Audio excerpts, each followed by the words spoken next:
Hi all, this is Brad Wardell from Stardock, and I'm showing you a brief video tour of Elemental Fallen Enchantress, the Legendary Heroes expansion pack.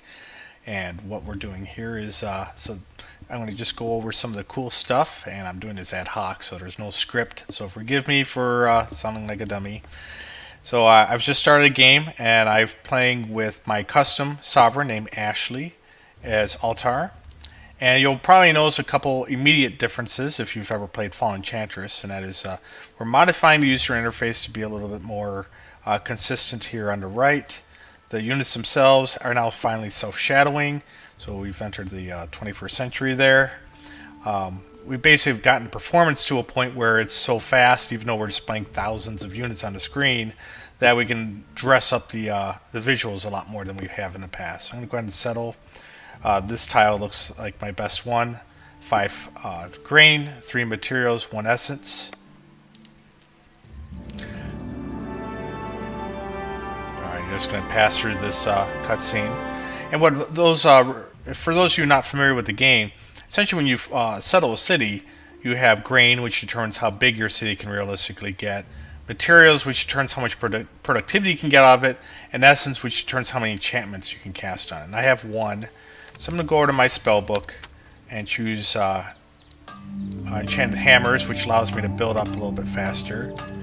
And I am going to go ahead and build the Tower Dominion because I know how to play the game. And it'll increase my growth and my fame by 5. So fame is a new feature in Legendary Heroes, in that's a variable up here.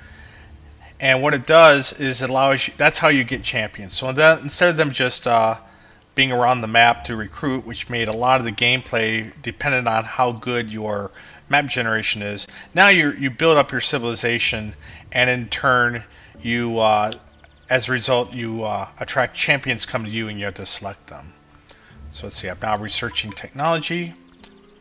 So this is my tech tree, which is divided by civilization, warfare, and magic. I'm going to choose civics because what it does a bunch of stuff, but most importantly, it lets me rush production, which matters to me.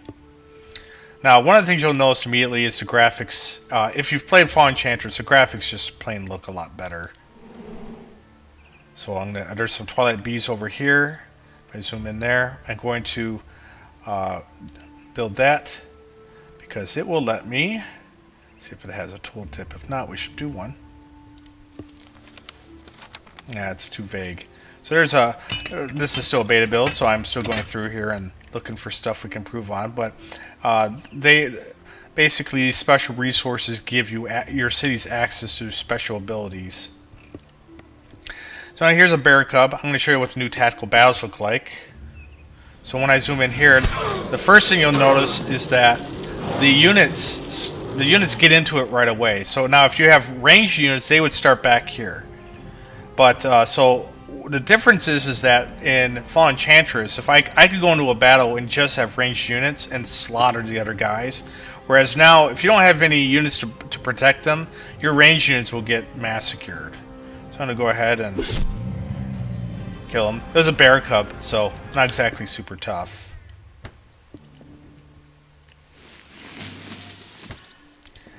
And there's some rusty armor here, so I'm going to equip. You can see Ashley now has a little bit better armor. And if you're new to the game, well, if you're familiar with Fallen Enchantress, you'll notice again that the lighting is very different, much more, much higher quality than we had in the past. And again, it comes down to the engine's been optimized to such an extent that we can do a lot more tricks with it than we could before to make the game look really pretty spectacular, I think. So I just went up. That goodie hut allowed me to get a bunch of research, which I'm going to make use of. So I'm going to show you, let me go into a battle here.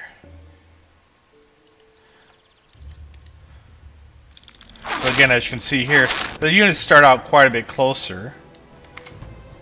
I'm going to cast a Shadow Warg. And as Altar, I get a special ability called Rush, which lets me run into battle, take 2 turns. And these are pretty simple creatures, so I shouldn't have any problem.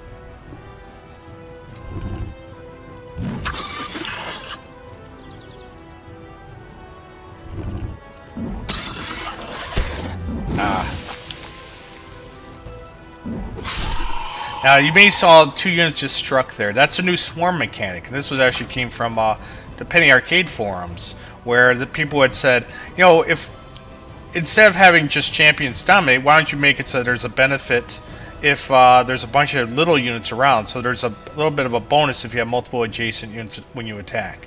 So Ashley's gone up a level, and I can now choose my path, which is Assassin, which is really good, especially for archers, but essentially it's the critical damage path. Defenders are for your tanks. Governors give you abilities to help build up your civilization. Mages get much more powerful spells, and warriors are really good at doing damage. I am going to pick Defender. I'm a little bit.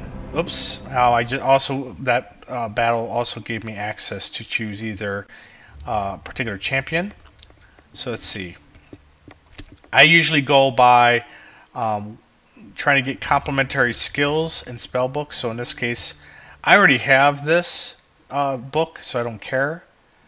And I am already playing as an Altarian, so I'm going to go with Magar here.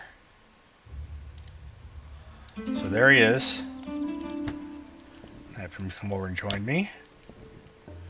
And my settlement has grown to level 2, which means I get to pick its specialization. So this is a big change again from the release of Enchantress.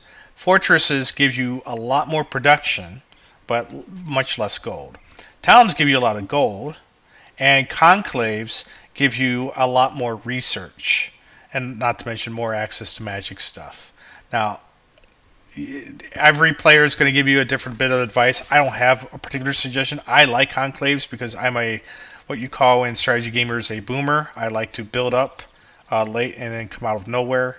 So I'm going to choose conclave so I can get more research. So when I come over here, my conclave's giving me 4 research total, and then I take a bit of a beating for unrest, but still, I'm getting 3 research per turn. That'll make me able to research technology a lot faster. And I'm going to see what goodies I got out of here. And, oh, I got a shield. I watch her. So there she is there.